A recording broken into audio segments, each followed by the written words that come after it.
Welcome, current participants, future participants. I am so excited about this event. We get to see behind the scenes of the design and creation process of Piktochart templates.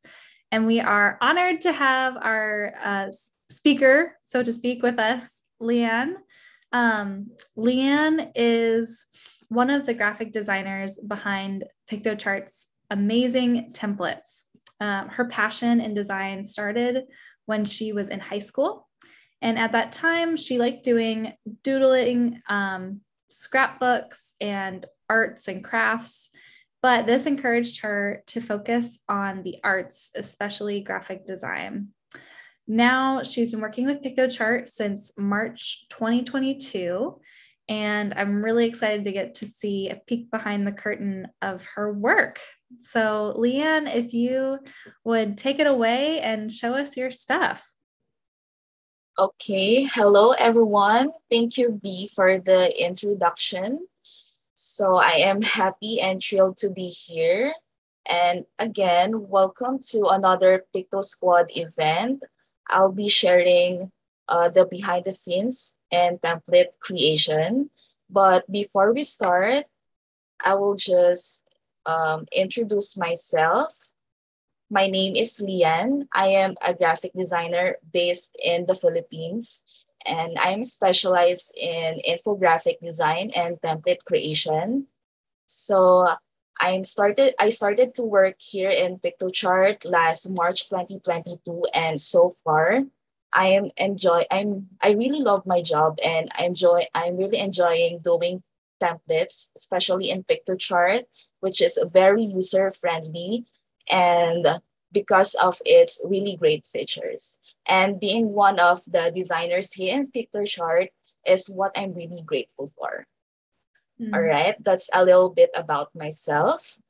We can now proceed on the presentation agenda. So here are the key points to be discussed. For the first part, I'll be sharing a short background on the things or the factors that I usually consider before to start creating templates. Secondly is I will also share my own process of designing a template. And third is the Q&A portion. All right, Awesome. Let's start first. And for the first part of the agenda, which is the factors to consider before to start creating templates. I have here a guide question. First guide question is, how do you consider the users that will be using this template in your design? So first is the design elements and assets must be easy to edit and navigate. So in this case, if the template was not that overwhelming for the users to edit, they will easily find our templates useful and easily for them to create their visuals using our templates. And another one is by providing a proper color scheme. So as a designer, it is important for us to know what type of color scheme, especially if this is based on the infographic or any template design that we're going to create. It can be a professional looking palette if this is based, if your template is a business or a corporate template, or this can be also a fun and quirky palette if this is meant for an education template or a classroom template. And I'll be discussing this further on the next slides. And lastly, a template should have a relevant research content topic.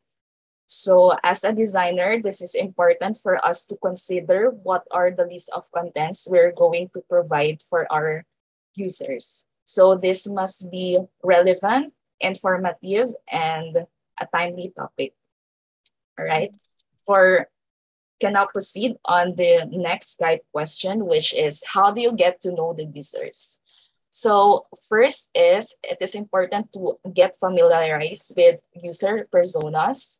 So this is also important for us designers to know for what kind of design or for who we're creating it for. And of course, we must consider our user personas, what they are usually doing, and what type of visual they are usually creating. And of course, it is always important for us to consider user feedback, because feedback will help us exactly how our customers use our product and to know how useful our templates to them. So we believe that considering these concerns will lead to an improved client experience. Mm. All right. For the next guide question, how do you do your research? Okay, determine the purpose and analyze the target audience. So for this, this is really important for us as well, because we have to determine what is the main purpose of the design, and of course, to know for whom we're creating it for. And organizing and creating an outline is really helpful for us to visualize what are the contents needed in the template. All right. Mm. Okay. On the next part, I will be sharing my own process of designing a template. Let's start with the question, how do you choose colors, fonts, and layout? So let's begin with choosing colors. First is I usually create color mood boards. This is really helpful, especially when it comes to outline creation. So you will be able to determine what is the best or what is the appropriate color palette for a certain design.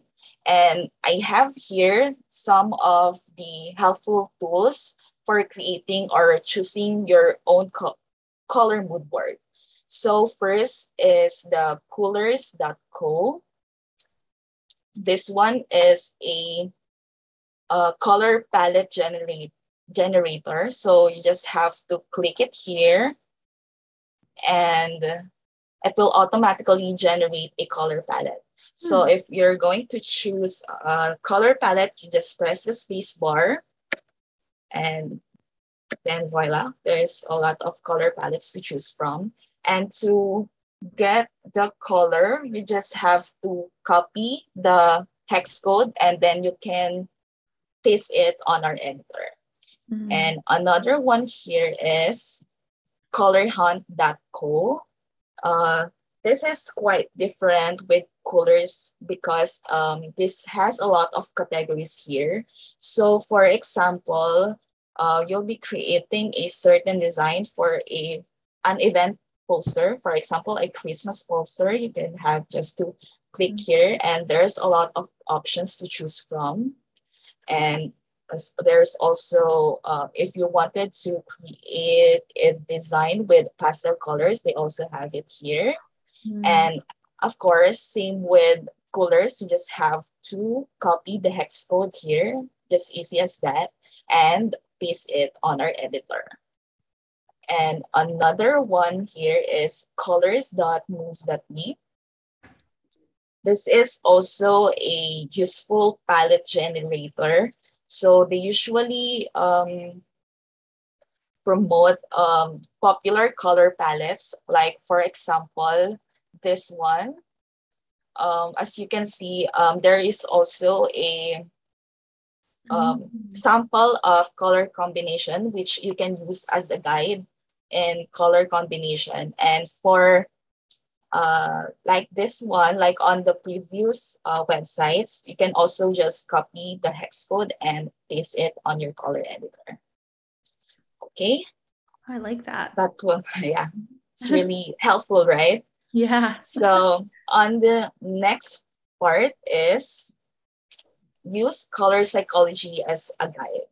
So since color can play an important role in conveying an information and create certain moods, there is a lot of meaning behind colors, and colors can affect mood and emotions. So I have here sample of colors and the meaning behind it. So for red, it attracts the most attention and associate with strong emotions such as excitement, strength, and love. And for blue, it's the color of trust, peace, loyalty, and calm. It suggests loyalty and integrity.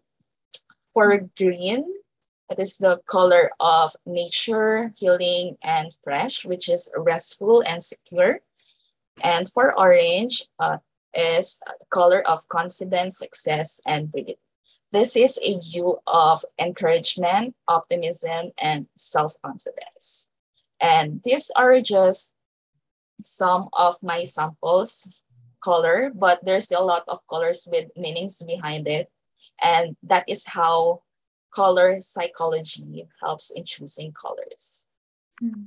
And I have here an example of a template that uses color psychology as a guide. So this is an infographic entitled Six Facts About Climate Change. And the topics that are related to it are nature, ecosystem, and environment. So as you can see, I use a color palette with shades of green, which is obviously reflects nature and environment. Mm. And another one is a template, that brochure, a travel brochure. The topics related to it are travel, relax, nature, and calm. And the color palette that I used here is shades of blue and green, which reflects to nature and calmness. All right.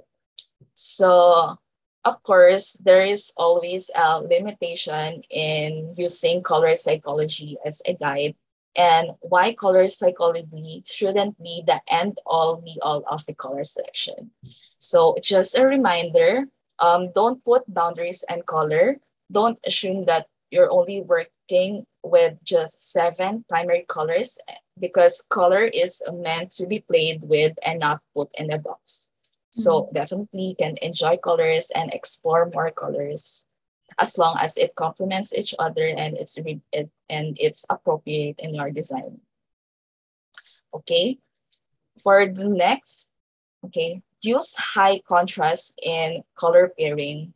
So as a designer, it is important for us to know about the color theory and the importance of colors and how it complement each other by creating color schemes. So I have an example here of a high contrast and a low contrast color.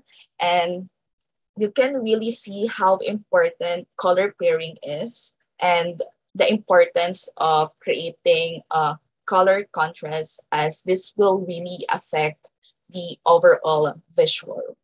Like this one on this part, as you can see, this is not really good in the eyes. Like this color, bluish gray, not really working with a green background. So it is important to use complementary colors in design. Okay, for the next part, uh, in choosing fonts, proceed on choosing fonts. Okay, use appropriate font for the design. So choosing the right fonts for your design can mean the difference between a compelling, attractive design and a boring, lifeless one. And I have here a sample cheat sheet, or a guide. You can use it as a guide uh, for the font psychology. So these are the type of fonts. First is the serif font. And the characteristics are reliable, respectable, dependable, conventional, and neutral. This is mostly used on books, newspaper, fashion brands. And for sans serif, the characteristics are clean, simple, futuristic, contemporary, and straightforward. So this font is usually used on road signage, social media, and online body text. And for the script font, the characteristics are personal, feminine, fancy, friendly, and elegant. And this is mostly used on wedding invites, bridal shops, and greeting cards. Mm. Okay. And I have a sample of a right and wrong choice of font. So as you can see, this is a brand for a gym, which is actually represent strength, a brand that which represents strength. So this is a sample of a really wrong choice of font because as what I have discussed earlier, using this kind of font, which is a fancy, is kind of not very related on the brand. So it's not really appropriate on the exact branding of the gym. It looks like an And ice cream shop. yeah, it's more of like a fashion brand or any fancy brand, right? Yeah. Yep. And And for the next one is I always consider the contrast in font pairings. So for this one, I just follow a simple rule of thumb. So I usually find two typefaces that have one thing in common, but otherwise vastly different. So combining a serif and a sans serif font is a classic move, like this one. So the important thing in combining two different fonts is to establish a clear hierarchy. So the one font must be prominent from the other, and this can be achieved by varying its size and weight from each typeface. So as you can see here in my example, this one is not really good contrast when in terms of font pairings because the body here is in bold, which should be not that the focus, and the conclusion must be the focus of the design. Mm-hmm. Okay. And of course, next is legibility. It is important for a font to be legible in order for the reader to be able to distinguish one letter from the another. So what I meant here is it must be have a good size and a good color to be clear and legible like this one. So this one is an example of a very legible font. And this one is not so really good and not really appealing in the design. And I have here the recommended sizes for different formats. So for presentation, it is recommended to use 30 point or larger for headlines and text for at least 24 to 28 point. And for the infographic that will be viewed on screen should be at least a 14 point in size. And for the poster, using 24 to 36 point font for your poster font size. Okay. And can now proceed in choosing layout. So I usually create an online outline or mood board. So this is really helpful for me because what I usually do is I create a wireframe from scratch and then transfer it to our online editor. So to make an inspiration collage or mood board before getting started on your own design, these are the links that are really helpful for me, especially when I create mood boards. So I usually use a Pinterest and Behance.net. So what I do is I just search for what kind of design that I needed, and then I create my own mood board there. And this serves as my design inspiration and to get an idea on what are the design trends nowadays. Okay. So I have here my actual samples of wireframe from scratch. So I'm very sorry for that messy look because it's just came from a random notebook. So here is the first, one of the first templates that I need. So this is the wireframe and this is the actual design. So the main goal of this template is to create a professional look for a social media announcement. And the design inspiration that I use is this, more of a clean abstract look. So I wanted to have here a more professional looking design, but I added subtle abstract elements to just emphasize more, to emphasize it more.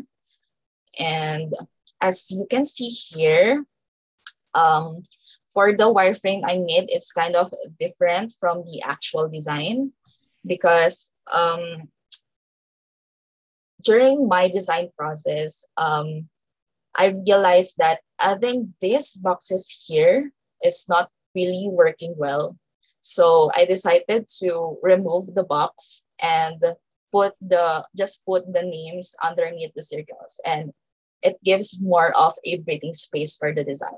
So this is how wireframe really works on my end, because it actually guides me, and also um, there is there are changes if you do the actual design.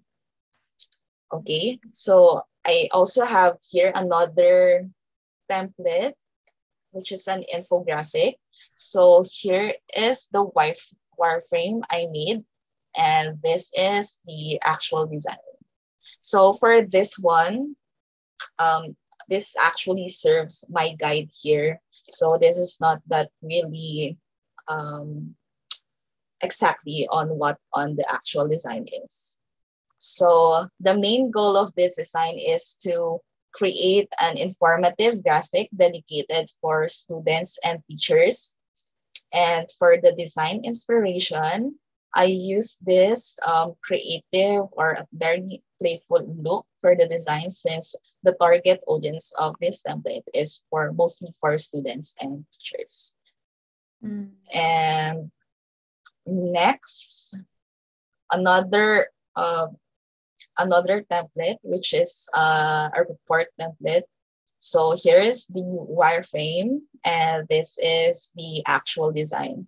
So for this template, it's actually more complex than the others, because there are a lot of data here that needs to be designed well, like to represent a data well using a charts and icons.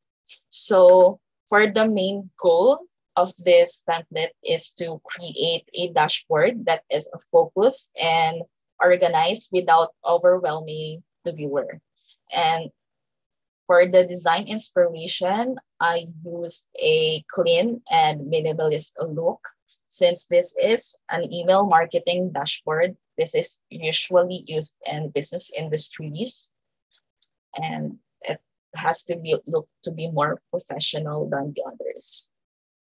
And okay, another one is to match the design to the content. So I have here another example of a content, a phrase or a sentence, and this is what the actual design that I came up with. So as you can see, I use charts again to represent a data and an icon. And I also use font hierarchy here, which I emphasize the number data, which is important here in the design. So you can see how the content and the actual design matches. And this is my way or a technique on how we'll improve this content and use it in an infographic way. Okay, so another one in choosing layout, and I think this is the last for the choosing layout, is to create a visual contrast. So I always look for ways to create a visual contrast here to immediately catch the audience's attention. So I usually create contrast by using text, sizes, colors, shapes, and images. So I also have here an example of a strong visual contrast. this actually shows that what is the important thing to be focused on, like this one, and compared to this one, which doesn't really shows any guidance about what is the important content of the graphic. So that is how visual contrast work in the design. And that would be all for my sharing session. I hope everyone learned something from it. And if you have questions, we have now our question and answer portion. Thank you. Thank you, Lian. I certainly learned a lot, and I wrote down a couple questions while you were speaking. Ethan or Nat, I know if either of you have questions, feel free to raise your hand or chat them, and we'll get them answered. But this also reminded me because Nat did a tutorial on color matching and that tool in Piktochart. So if you're watching this and if you're like, oh, I want to know more about changing up your color palette and your color scheme in Piktochart and how Piktochart helps you do that, check out our other tutorial because that was also a great event. Yeah. But I wanted to ask, so you mentioned like don't limit yourself to colors and don't be afraid to like let yourself add in another color and to kind of play around with them. Do you ever find that you change the colors after you've started working on like once like the layout comes more and more to life? Do you find yourself like changing the color scheme often, or is it more often that you choose your color scheme and you stick with that and you let that guide the design? Yeah, I actually, before I start the design, I planned it first. So I usually create a certain color scheme for that design. So I stick more to it. Like, yeah, it is planned well before I create that in the template. Yeah. So most often you stick with the colors that you pick beforehand. Yeah. I'm curious, I didn't ask you this ahead of time, but could you said that you make like a Pinterest mood board. Do you have any examples that you could share? Yeah, I have it here. So actually, sometimes it's kind of random, but I have my own mood board as well. So I'll be sharing it. Okay. Can you see it here on your end? I still see the Q&A. I still see Q&A. Oh, okay. I'm so sorry. Okay.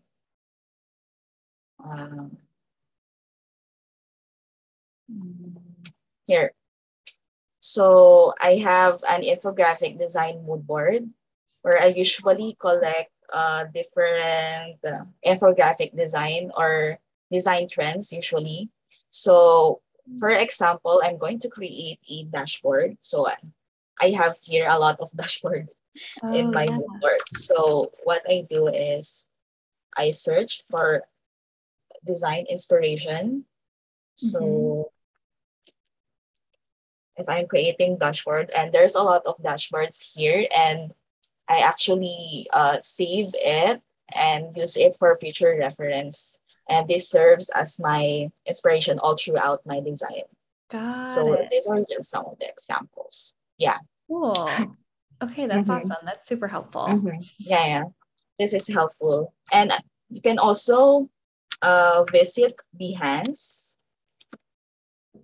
Okay, a lot of designers here posted their most of their designs. So you can also have a gist or an idea on what kind of design you're going to create.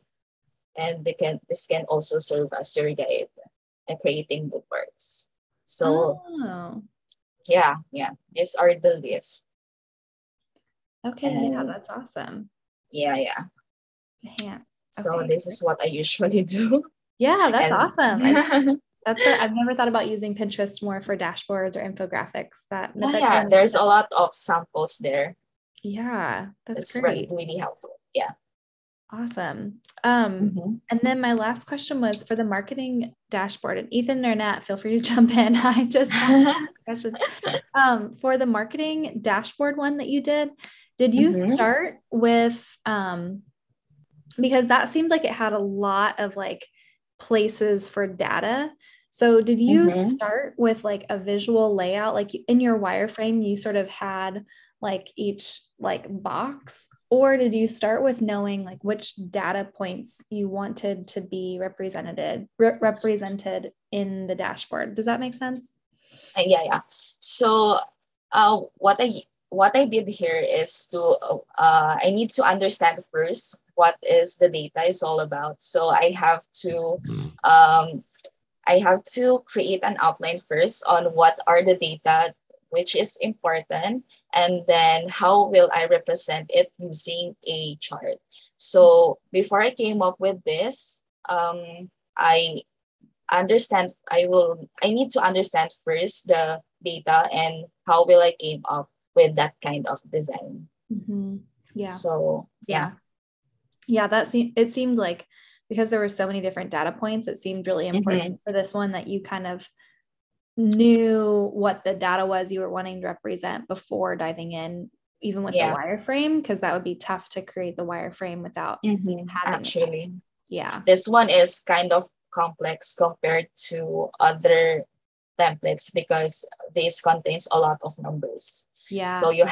you have to figure out on how will you going to present it using more appropriate design or look. Yeah. Mm-hmm. Yeah. And how do you know, like, I'm like, I mean, I'm looking at this and I'm like, oh, I could think of some people who would like a dashboard like that. Because how did you, because you kind of don't really know beforehand, like what type of data people are guaranteed to have that they want represented. Like, how did you decide what data points to include in your dashboard? This is actually includes on our research content. So Mhm. before we start to create this template, we always have our own research contents. We have our own resources, and we just have to, of course, we have to change it to a random data just to change it. So we're just having a guide and a visual for it. Yeah. Like we have a Okay. certain content for it. That makes sense. Okay, cool. Well, and that leads me to one other plug that I have to give on this event. Because if you have a request for a template, you're like, oh man, I want that. I would love a dashboard like that, but I would want it to have like this and this and this to be able to speak to my Mhm. work, or I'd also need a data point on this. If you have a request like that, we actually have a way for you now, Yeah. customers and allies through Piktosquad to recommend or request templates that they want created. So make sure that you submit any requests, because one, that's really helpful for us to hear directly from people All what they right. want to see. But then it's also awesome for you because it's essentially like you get a designer to make an awesome template for you exactly based on what you want. Yeah, right. So Awesome. if you have any request design, you can just put it on a Picto Squad. We have there. You can request any design that you wanted, and it is helpful for us designers to know what kind of templates we're going to create on the future.